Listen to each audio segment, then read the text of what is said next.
Kalau merek ditolak berarti harus ganti nama ya? Oke, jadi gini. Ngomongin pendaftaran merek, faktanya sebanyak 75% pendaftaran merek di Indonesia mengalami penolakan.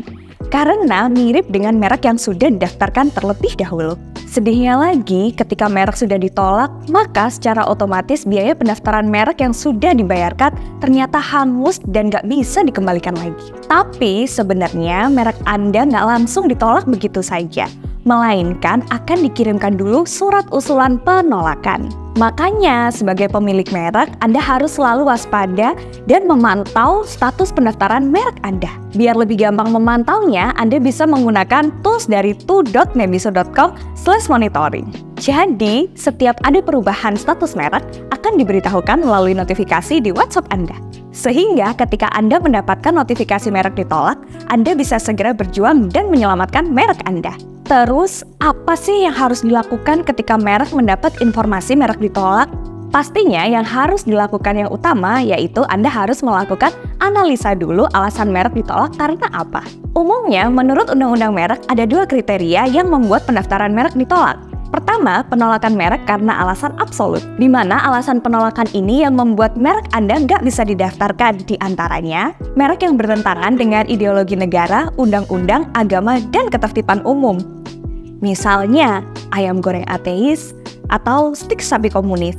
Nama dan logo merek yang sama persis dengan barang atau jasa yang didaftarkan. Misalnya, menjual keripik singkong dengan merek keripik kentang atau membuka rumah makan dengan merek rumah makan. Merek yang memuat unsur kata yang menyesatkan masyarakat.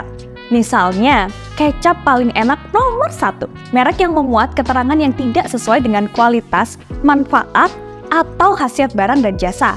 Misalnya, obat 1001 penyakit, rokok herbal, merek yang menggunakan nama atau kata yang umum. Misalnya, merek restoran untuk bisnis kuliner. Kedua, penolakan merek karena alasan relatif, di mana beberapa hal ini membuat merek Anda berpotensi mengalami penolakan karena berkaitan dengan merek yang sudah ada sebelumnya. Merek Anda memiliki persamaan dengan merek pihak lain yang sudah didaftarkan terlebih dahulu. Misalnya, MS Glow dengan PS Glow. Merek mirip dengan merek terkenal meskipun beda produk. Misalnya, Starbucks dengan Starbucks. Merek mirip dengan nama orang terkenal, nama perusahaan, atau foto orang lain. Misalnya, keripik Ken Halilintar.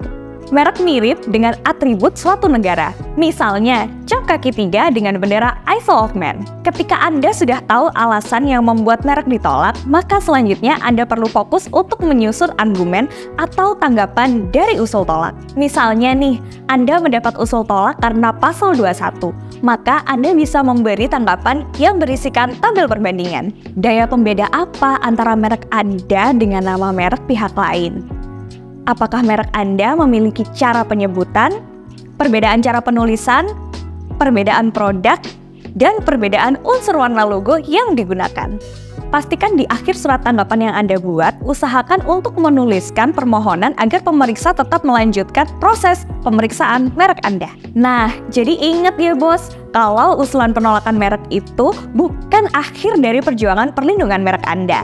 Masih bisa berusaha meyakinkan pemeriksa untuk melanjutkan proses pemeriksaannya. Tips lain agar penolakan merek tidak terjadi lagi di pendaftaran merek Anda bisa meminta bantuan konsultan terpercaya untuk membantu mendampingi dari pra hingga pasca pendaftaran merek Anda.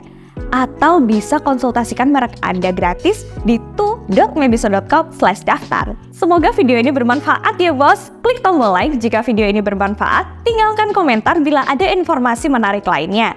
Share ke teman Anda supaya bermanfaat, dan pastikan subscribe Mebiso untuk mendapatkan tips seputar merek lainnya.